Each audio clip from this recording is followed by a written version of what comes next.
特遣组全体成员听令，立正。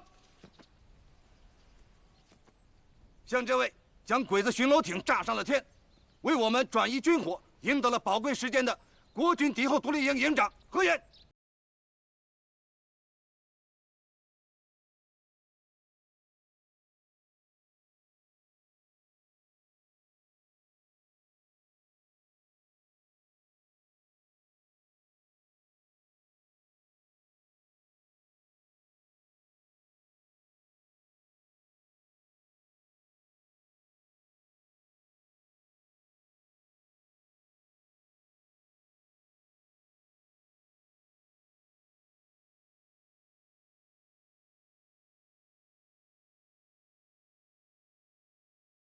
帅，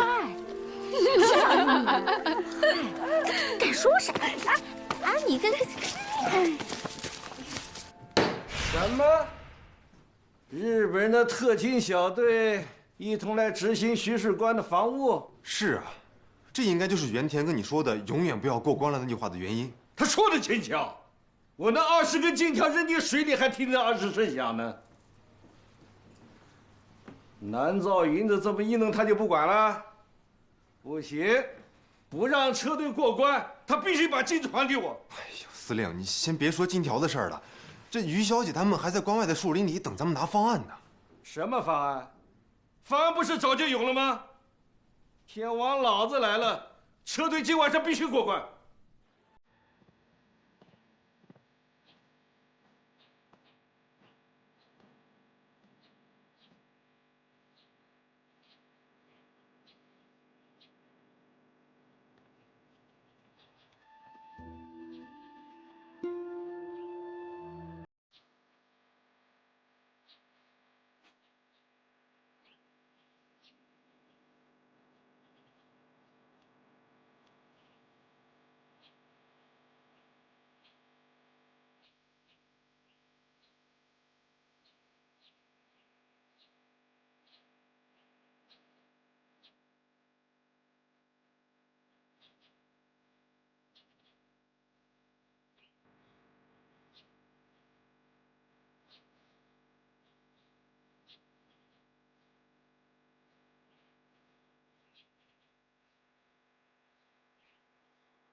梁华军，本来不想打搅你，但考虑到你是太阳黑子计划的主要执行人，还是把你叫过来了。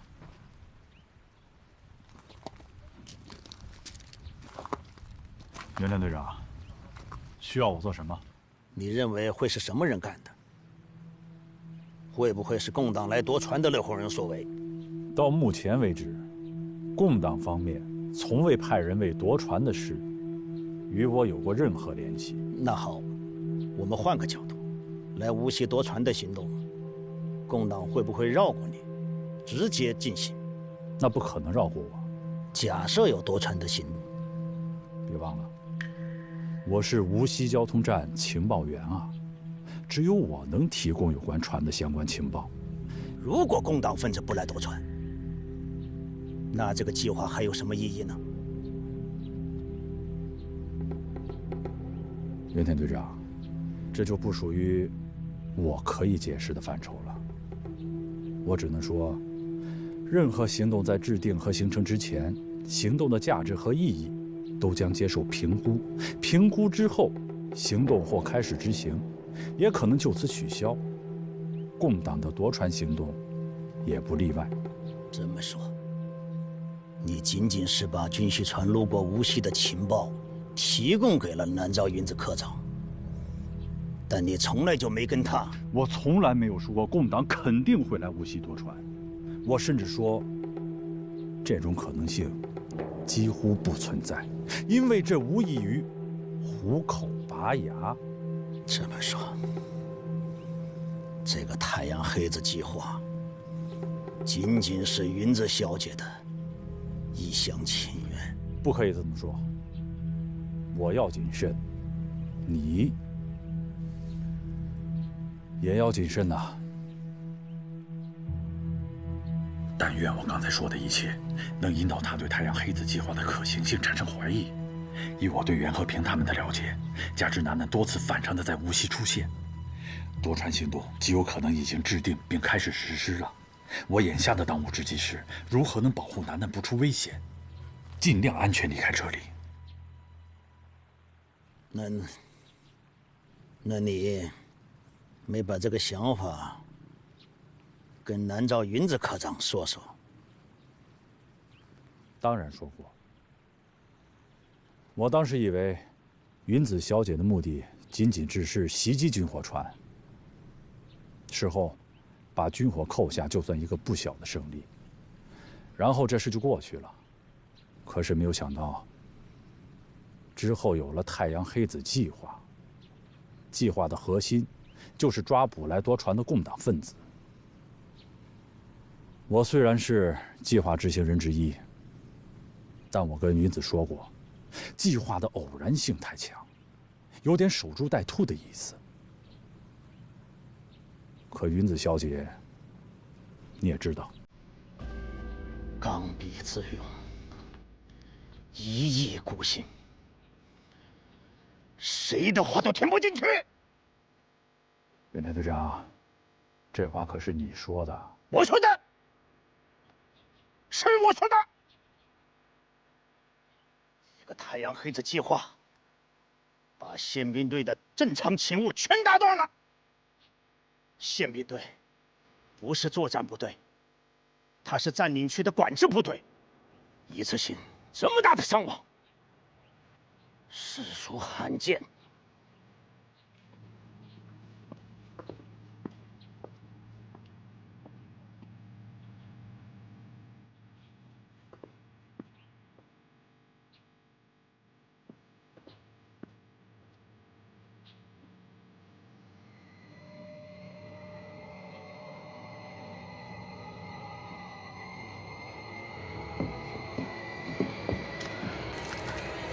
有线索吗？线索没有，起因是可以确定的。他们都是因为执行了太阳黑的计划而不幸阵亡的。黄司令怎么不在？给他打过电话了，他说有事儿晚点再来。有事儿？有什么比现在这件事情更重要的？昨晚本来应该他带队夜巡太湖。结果是他非常蹊跷地躲过了这一劫。现在还不应该马上过来祭奠这些阵亡的军人吗？给黄司令打电话，命令他火速赶到。哎，不必了。他根本不是什么有事来不了，而是他就不想来，或者是不敢来。既如此，就不必勉强他，省得来了之后大家尴尬。莲花。你对这件事情怎么判断？刚才袁田队长也问过我了，我很难判断。袁天军，我想知道，你现在除了打捞尸体，还干些什么？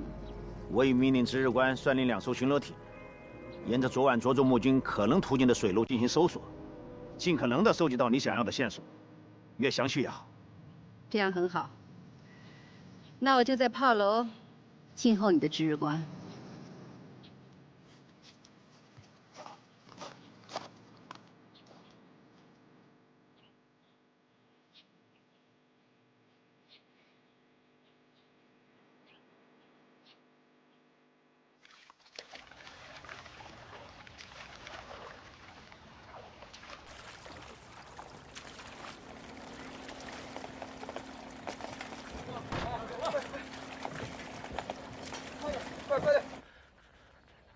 当时王老大直接把子弹给他们，不就结了吗？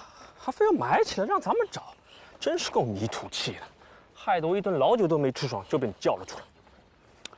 哎，这你都没看出来？要是他当时把子弹给了咱们，我把他装一枪呢，我就跟他拼命。你还敢拼命？哎呦喂，拜托，你以后对自己的评价能不能不要这么一本正经、出乎意料？随时受不了啊！这是。哎，你啥意思啊？啥意思？他当时不给你子弹，预防你拼命，那是可能的。不过你小子不可能拼命，他没想到。那，当时如果二奶奶不在的话，你看我敢不敢拼命啊？我当时就怕伤着二奶奶，所以我就压制了自己刚烈的性格。哎呦，这地球人阻止不了你恶心人了，你还刚烈的性格，哪个刚哪个烈呀？我说你小子不会是痔疮的性格吧？啊？哈哈哈哈哈！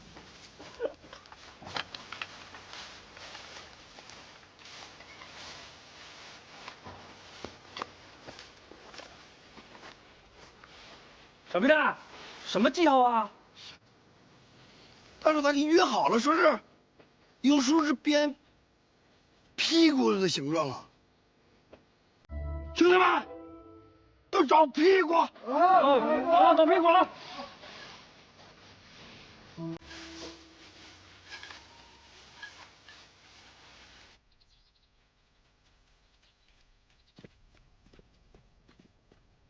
指导员，袁部长来电的意思是，江北部队已经派特工大队秘密渡过了长江，就在江边潜伏等候了。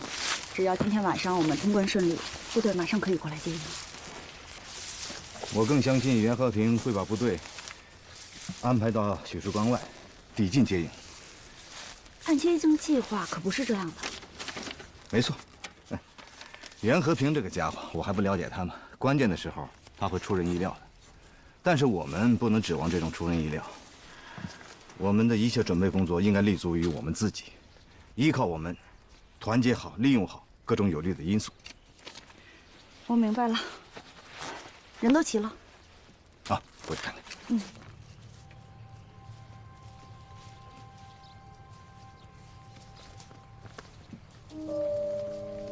好了，咱们开个会吧。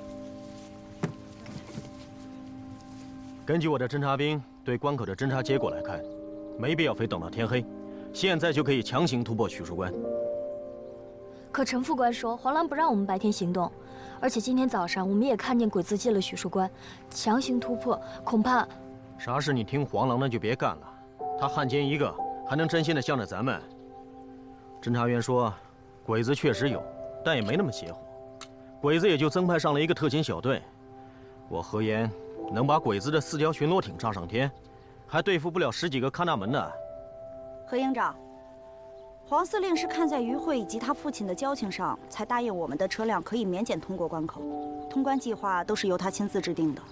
如果在他不知情的情况下，我们改平稳过关为强行突破，一旦惊动了鬼子，会给他本人以及特务营带来不必要的麻烦，甚至危险。我是死看不上这个黄狼。黄狼虽是伪警备司令，但这次行动的计划都是由我们策划和指挥的。他是被我们利用，为我们提供方便。既然他肯帮我们，我们就要考虑到他的这种安排和他的处境。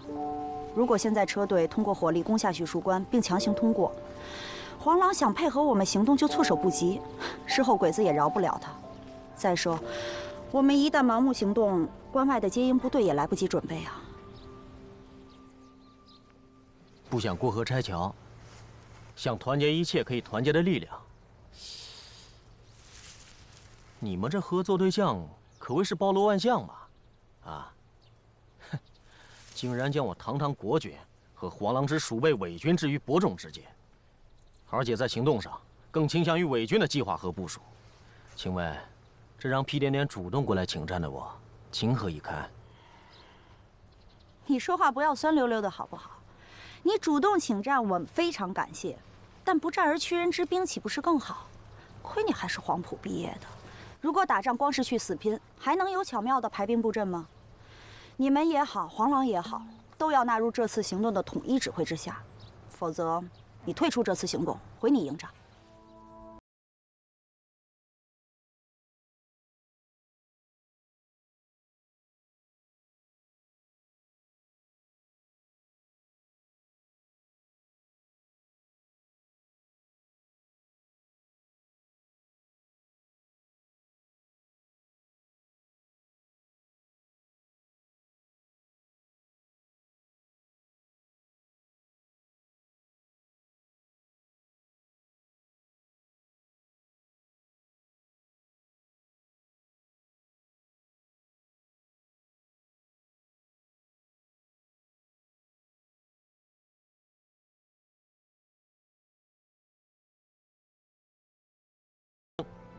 你们通过关口时看见的，是已被我占领的关口上，都令的官兵正全体列队向你们敬礼，欢送你们过关，信不信？我信。我完全相信何营长你能做到这一点。但是有一点你不要忘了，许树关到长江边上，这还有30多公里的路程。被你暴打一顿的小鬼子，对这段路程难道就没有半点想法吗？你想啊，卡车、摩托车加上数倍于你的小鬼子，就不会追你、报复你。到那个时候，我说你，啊不，我们，你说怎么办？贵军在许树关外围没部署接应部队吗？就靠你们特遣组几个人往江边跑啊？哎，我说何营长，你不能用你们国军在正面战场上用大兵团作战的这种气势来要求我们敌后工作，是不是？这苏州无锡啊，连接地带十分的狭小，怎么可能部署接应部队呢？你说这人来多了吧，他容易暴露；来少了吧，那谁接应谁呀？是不是？所以这段路上我们还是要靠自己。当然了，这要是夜里跑呢，可能会死；要是白天跑，那就是直接送死。要知道，这夜色对我们来说那是最好的掩护。就算你这个时候能把许树关拿下来，那我们也是不敢挪动半步。在敌占区作战，用鬼子的话说吧，那就是悄悄的进村，搭腔的不要。那你们这一路可太危险了。好，就算你们能跑到江边，可到了江边怎么办？怎么过江？何营长，你真不愧是老乡，想得真周到。哎，你有什么好办法？军区特工大队会在江边等候我们。不行，在江边有2个团也不管用，主要是这段去江边的路太危险。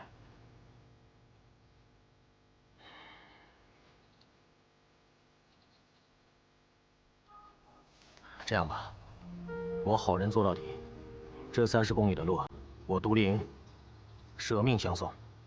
真的？什么真的假的？多一半还不是怕你出事。那个，真谢谢了啊。这关键时候，那真是还是看老乡的。哎，别给我戴高帽啊！老乡靠得住吗？要不是因为打鬼子，你我能坐到一起吗？那不能。行了，你们说的也有道理，就等天黑再行动吧。但愿晚上不会有什么节外生枝的事发生。好，那就这么定了。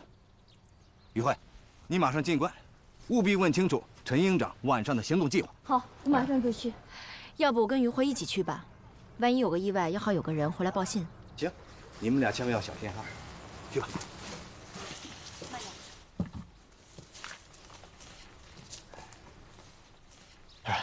有个事儿想跟王站长商量一下。哎，你说。我随身携带这部电台出了点故障，想请上官去帮忙看一下。人家30多公里路都舍命相送了，你这还商量什么？是不是？上官。哎呀，指导员，那这什么故障啊？我都不知道能不能排除呢。你不去看，你怎么知道哪儿有故障？是不是？哎，满足友军的请求。哎，早知早会。阿才，你叫什么呢？哎，叫你一声小名，别介意啊。你以前要是也像今天这么爽快，那咱俩也不至于闹得老死不相往来嘛。不是，你今天爽快了吗？我同意你的说法，还是老乡靠谱。上官，咱们走。不远，就在你们上面的山丘上。走吧。走了。哎，走。去。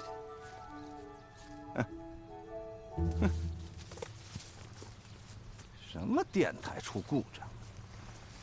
我在你家里干了几年长工，你小子我还不了解，就你那点花花草草的小爱好，还想瞒得过我？哎呀，不过还是蛮幸运。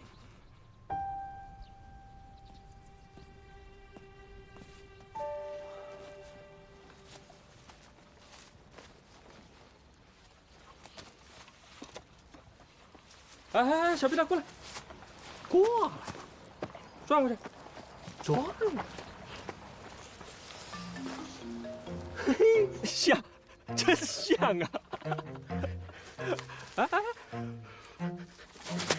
姓王的，你个骗子！你就是个老骗子！你把不得好死！我就知道你会耍滑头的，不会给我们机枪子弹的。可惜二奶奶看不透你，还把你当成江湖侠客，狗屁！你就是个狗屁！你就是我放的屁！哎，你又说错了吧？他是狗屁，他是你放的屁，那你又是什么呀？我是狗怎么了？哦，行，兄弟们，给我做个见证，整个树林子我都翻遍了，也没找到一颗子弹。回去你们如实的向二奶奶报告，听见没？听见没有啊？记住了啊！今天又白弄软了。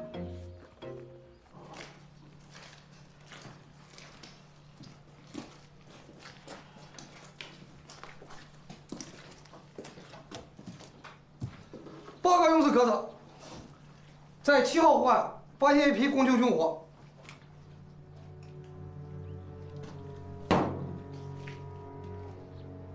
不要惊讶，这是我们宪兵队的相机，但是里面记录的东西倒是可以精查一下。来人，这位是皇军著名战地记者，一目了然。把家具拉出来，让永子科长、袁天队长亲眼看看7号湖岸上怎么会横七竖八有汽车轮胎的印记。嘿，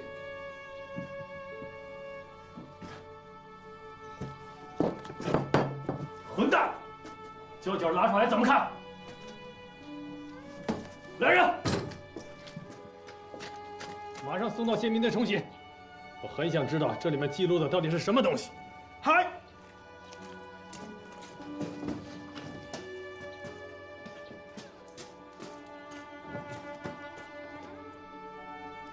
是一大堆汽车轱辘，轱辘很深很清晰，一看就是动车压出来的，而且很新鲜，最多不超过5个小时。众所周知，这是侵华战争爆发以来，7号湖岸一直是我宪兵队管辖区域。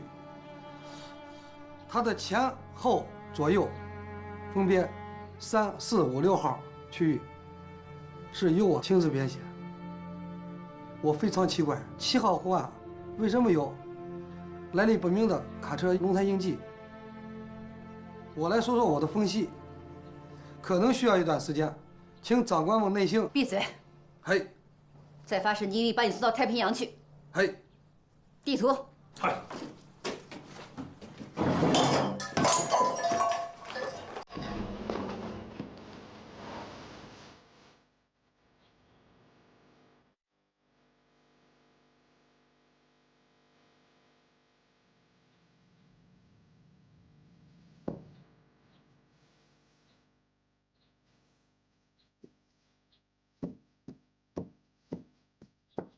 听了挺视频说，昨晚他们在7号湖岸遭遇了多艘双帆大木船和小木船的突袭，而被我们袭击的共军的军需船正是这种双帆大木船。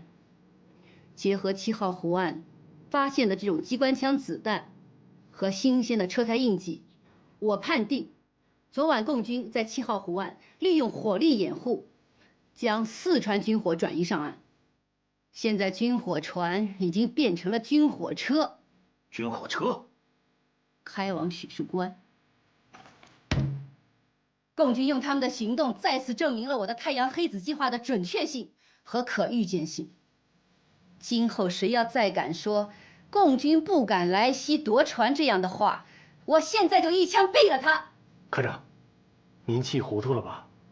以后谁说这句话，你要毙他，现在能毙？应该是以后再批。请教科长，您说说他为什么要去许树关？别问我，自己想。如果让你把一船重要的军火送到岸边，怎么走？哪条路最捷径？从从路程上讲，走许树关最近，因为许树关离江边就近。可是许树关有重兵把守，想过关非常困难。重兵把守，谁的重兵把守？皇军的吗？我和黄狼之间都不明白对方的异常之举到底要举什么。换句话说，您不知道他去许树关到底要干什么，他呢，也急于想知道你为什么要调特勤小队去许树关。这种局面不会太长。中国人说，他山之石可以攻玉，总会有其他的事情解开这两个为什么。总会有其他事情来解决这两个为什么。现在应该解开了。云天队长，命令特勤小队加强警戒，一粒子弹都不允许从许树关里溜出去，不然……明白了。你的话我也明白了。今天下午我就亲自去许树关部署。莲花，共党的夺船行动如此大张旗鼓，你怎么会一点都不知道？我真的实在是想不通。你想得通吗？想得通啊，他们确实没跟我联系过。我的任何行动，你的暗哨可以证明，从未脱离过他们的视线。我的电台电话，原田队长可以证明，从没有被他截获、监听到任何异常的讯息。月子小姐，是的，的确没有异常信息。那共党这么做，本身似乎可以证明他们怀疑你了。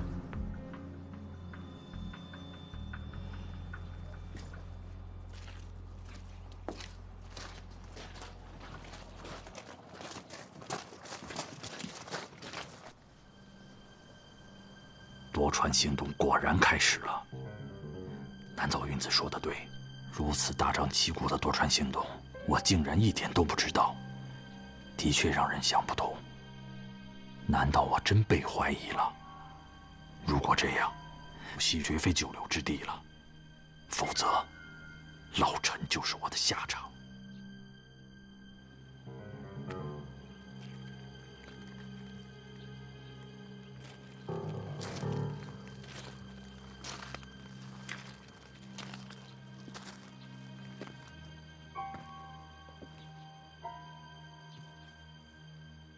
楠楠怎么办？他到底参没参与夺船？如果参与了，他们怎么会选择许树关呢？那里有一个特务营的兵力把守，闯许树关，简直就是自投罗网。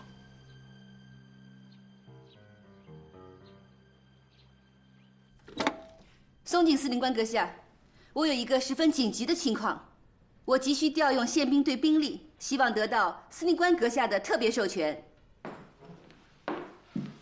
报告司令，宪兵队刚刚发来了命令。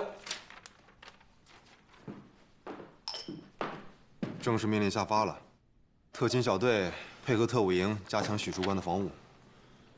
我不看，太欺负人了。陈副官，备射！我倒要去许树关看看，看看鬼子特勤小队是怎么配合我特务营加强防务的。早不配合，晚不配合，偏偏这时候配合。其实就是要接防我们，只不过他特勤小队的兵力有限罢了。这里边肯定有名堂。现在除了对你有所怀疑之外，我们还真不知道究竟是什么事儿。所以司令，你千万不能过于冲动，以免把事情激化。我看你还是先别去了。我不去，鬼子能放于小姐的车队过关吗？啊！我收了我堂哥15根金条，于小姐的3根，我自己还大举起2根，整整20根金条呢。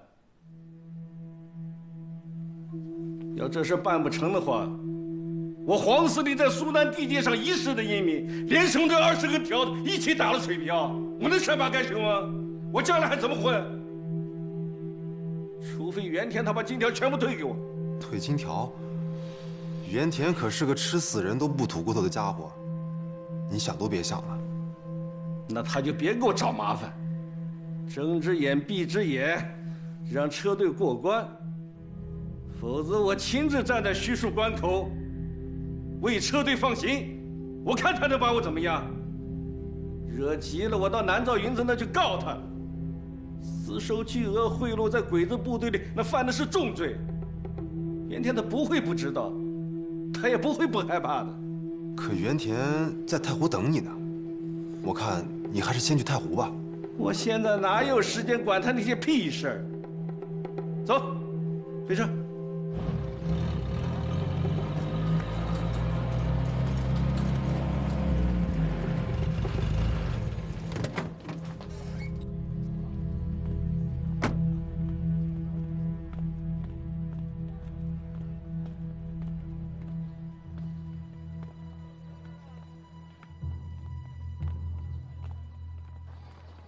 慢走啊！胡老板，哟，哎呀呀呀呀！看看看，这是谁呀？稀客嘛！来，走走走，上楼喝茶。不了，胡老板，我还有事，一会儿就走。我是来问一下，最近见到楠楠了没有？哟，这可很长时间没见了。哎，上次不是你们在松江茶楼一起喝茶的吗？对，但之后就没联系了。我还以为他会来你这儿。没有没有，以前还在我这住过，这可很长时间没见着他了，不知他在忙啥。好，行了，我走了，胡老板，以后来喝茶。啊，好，哎，记得以后常来啊。哦，还有那个，我觉得你们俩还是蛮般配的，啊。谢谢胡老板，配倒是蛮配的，就是互相找不着啊。走了，胡老板。好，那再见啊。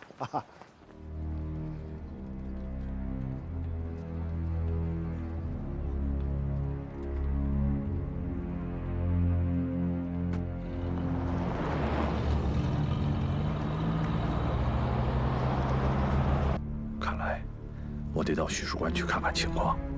如果情况异常，楠楠可就有危险了。陈营长，于小姐，陈营长怎么样？啊，为了你们这个事儿啊，黄司令已经准备亲临许书关了。具体方案有没有？我们什么时候过关？怎么过关？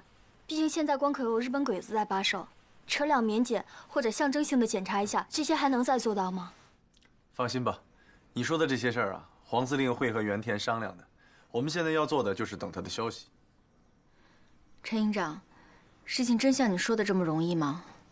我看鬼子好像对卡车特别的谨慎，而我们的药材车就是卡车呀。黄司令曾经说过，只要不是3辆坦克过我们的许书关，其他任何车辆一律放行。那原田能听黄司令的吗？我想黄司令应该有他自己的办法吧。你们先回去等吧，天黑之后我会派人来通知你们的。陈营长，那能不能告诉我一个大概过关的时间？7点左右吧。好吧，但愿7点能准时过关。别着急，于小姐。虽然我们给日本人当差之后呢，也没有什么长处了。可是作为一个男人，说话算话，信守诺言，我陈某人这点人品还是有的。请2位小姐相信我。那你看，我们一会儿什么时候再过来？我和陈副官约好的是4点钟通话。这样吧，你们先到镇里面去喝喝茶，一有消息我就派人来通知你们。好，谢谢你，陈营长。请务兵送2位小姐。请。陈营长。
何无影看上去很平静，不像跟军火押运人员发生过冲突。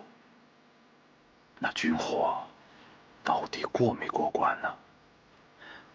如果过了，谢天谢地；如果没过，楠楠现在就会在哪儿呢？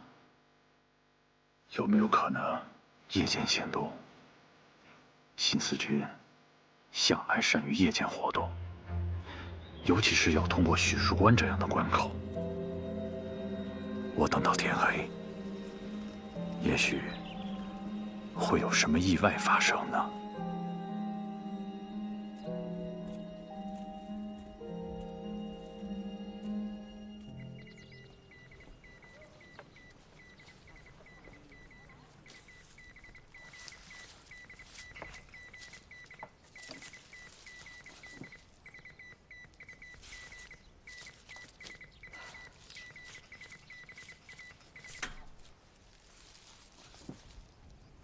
电台没故障，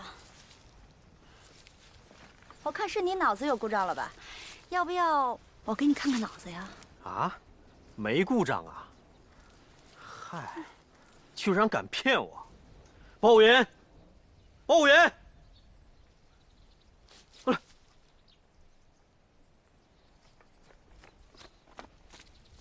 报务员怕大小姐骂他外行，电台明明没坏，非说有故障。所以让我过来把电台抱走。这戏演的差不多就行了，啊，别浪费时间了，有这功夫抓紧时间说点正事儿。哎呀，现在是个人就敢教训我吗？臭小子，看我以后怎么收拾你啊！臭小子！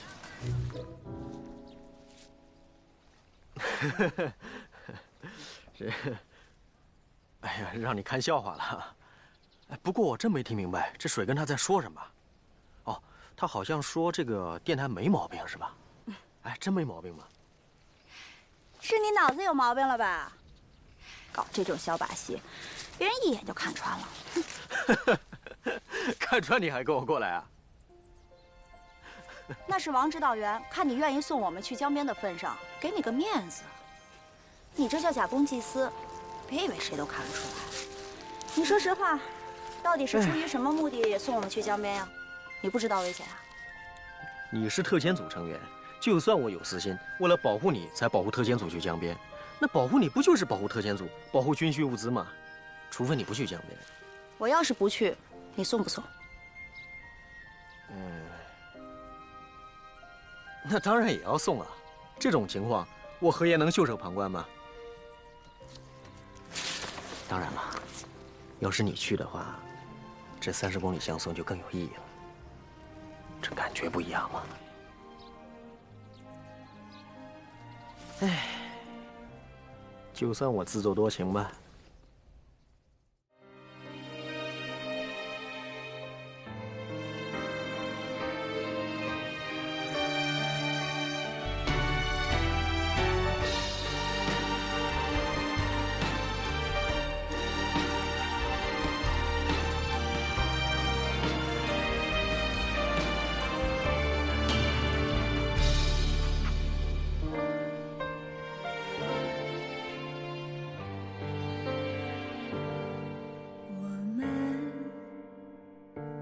自不同的世界，岁月让我明白彼此的差别，在错的时间，在对的地点，谁也无法改变。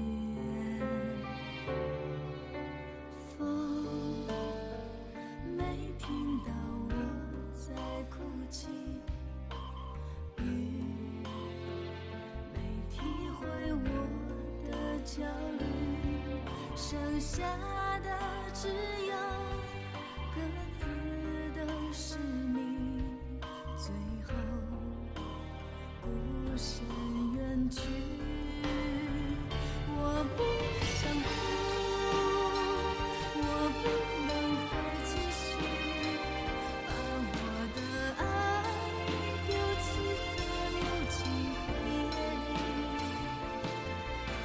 痴儿摇曳，看花儿凋零，似锦流年，弹指逝去。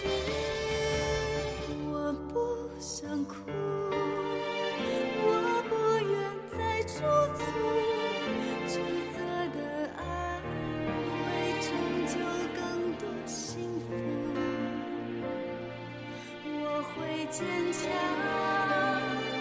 我会领悟，离去是美丽人生最完